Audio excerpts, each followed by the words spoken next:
नमस्कार. माइंडस्टिक्स फाउंडेशन ट्रस्टतर्फे आपलं स्वागत आहे. चला आज इलेक्ट्रॉनिक्सच्या एका खास जगात प्रवेश करूया.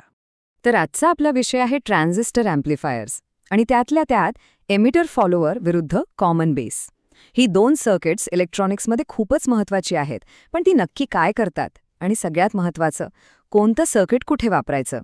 चला हेच तर आपल्याला आज समजून घ्यायचं आहे. तर आपण सुरुवात करणार आहोत एका खूप कॉमन प्रॉब्लेमने, सिग्नल मिसमॅच.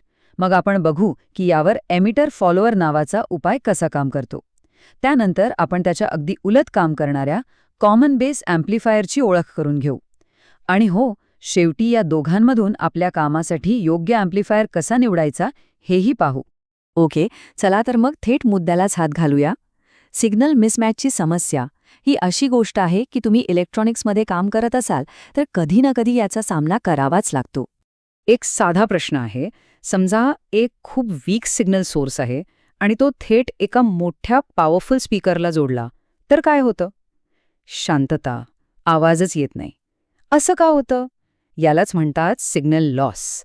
पण हा सिग्नल जातो कुठे? ह्यामागे खूप इंटरेस्टिंग कारण आहे.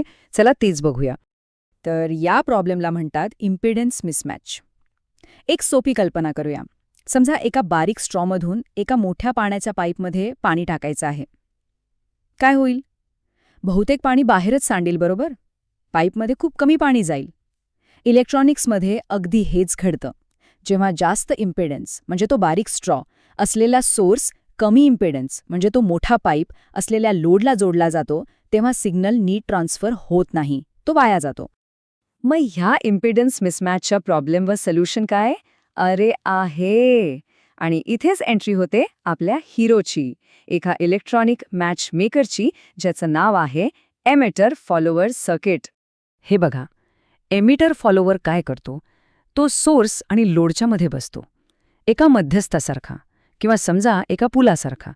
तो या दोघांमध्ये इतकी परफेक्ट जुळवणी करतो की सिग्नल लॉस जवळजवळ शून्य होतो आणि सगळा सिग्नल आपल्या पूर्ण ताकदीनिशी लोडपर्यंत पोहोचतो.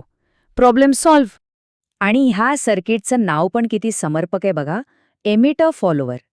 कारण एमिटर टर्मिनलवर मिळणारा आउटपुट व्होल्टेज हा बेस टर्मिनलवर दिलेल्या इनपुट व्होल्टेजला अगदी तंतोतंत फॉलो करतो.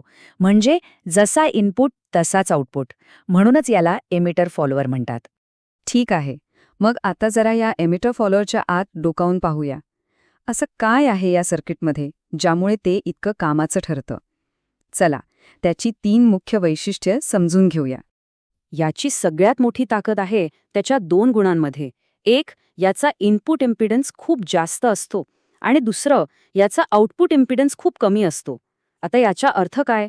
जास्त इनपुट इम्पिडन्स म्हणजे तो सिग्नल सोर्सवर कोणताही दबाव टाकत नाही आणि कमी आउटपुट इम्पिडन्स म्हणजे तो लोडला सहजपणे सिग्नल देऊ शकतो. हेच तर आहे ते परफेक्ट मॅचमेकिंग ज्याची आपल्याला गरज होती. आणि हे काही जादू नाहीये, यामागे पक्क सायन्स आहे. हा जो AC इक्विव्हॅलंट सर्किट डायग्राम दिसतोय ना, तोच आपल्याला दाखवतो की हे कसं शक्य होतं. ट्रान्झिस्टर आणि रेझिस्टर्सची ही खास रचनाच त्याला हाय इनपुट आणि लो आउटपुट इम्पिडन्सचे गुणधर्म देते. हे एक वाक्य म्हणजे या सर्किटचं सगळं सार आहे. एमिटर व्होल्टेज बेस व्होल्टेजला फॉलो करते, म्हणजे इनपुटमध्ये जे काही बदल होतील तेच आउटपुटमध्ये दिसतील. पण एक गोष्ट इथे खूप महत्त्वाची आहे, व्होल्टेज वाढणार नाही. आणि इथेच येतो सगळ्यात इंटरेस्टिंग पॉइंट, याचा व्होल्टेज गेन. तो किती असतो? जवळपास 1. हो, फक्त 1.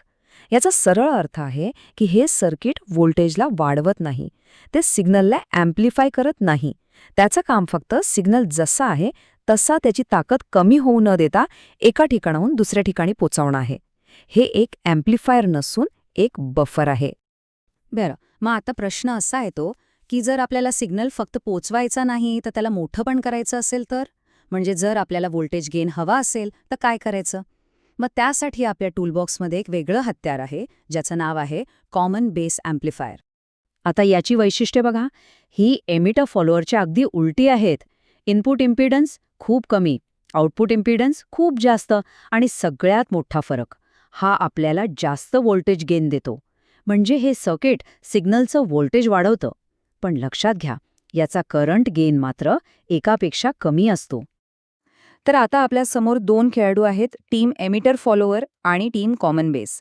चला आता या दोघांची एक हेड टू हेड कंपॅरिझन करूया, म्हणजे नक्की कोणत्या परिस्थितीत कोणाला निवडायचं हे स्पष्ट होईल. हा टेबल बघा, सगळं चित्र स्पष्ट होतंय. व्होल्टेज गेन हवाय तर कॉमन बेस निवडा, पण करंट गेन हवा असेल तर मग एमिटर फॉलोअर. सगळ्यात सोपं म्हणजे जर 2 सर्किट्समध्ये फक्त जुळवणी करायची असेल, एक बफर हवा असेल, तर उत्तर आहे एमिटर फॉलोअर. आणि जर सिग्नलचा व्होल्टेज वाढवायचा असेल तर निवडायचा कॉमन बेस. हेच या दोघांमधलं मुख्य आणि सगळ्यात महत्त्वाचं अंतर आहे. याला अजून सोप्या भाषेत सांगायचं झालं ना, तर एमिटर फॉलोअर म्हणजे एक हुशार दुभाषी, जो 2 वेगवेगळ्या सिस्टम्समध्ये संवाद साधून देतो. आणि कॉमन बेस अँप्लिफायर म्हणजे एक मेगाफोन, जो आवाजाची पातळी वाढवतो. विशेषतः हाय फ्रिक्वेन्सी ॲप्लिकेशन्समध्ये याचा खूप उपयोग होतो. तर आता इम्पिडन्स मॅचिंग आणि व्होल्टेज अँप्लिफिकेशन ही 2 शक्तिशाली साधनं आपल्या माहितीची झाली आहेत. या ज्ञानाचा वापर करून कोणकोणती अद्भुत इलेक्ट्रॉनिक उपकरणं बनवली जाऊ शकतात, नाही का? विचार करायला लावणारा प्रश्न आहे नक्कीच.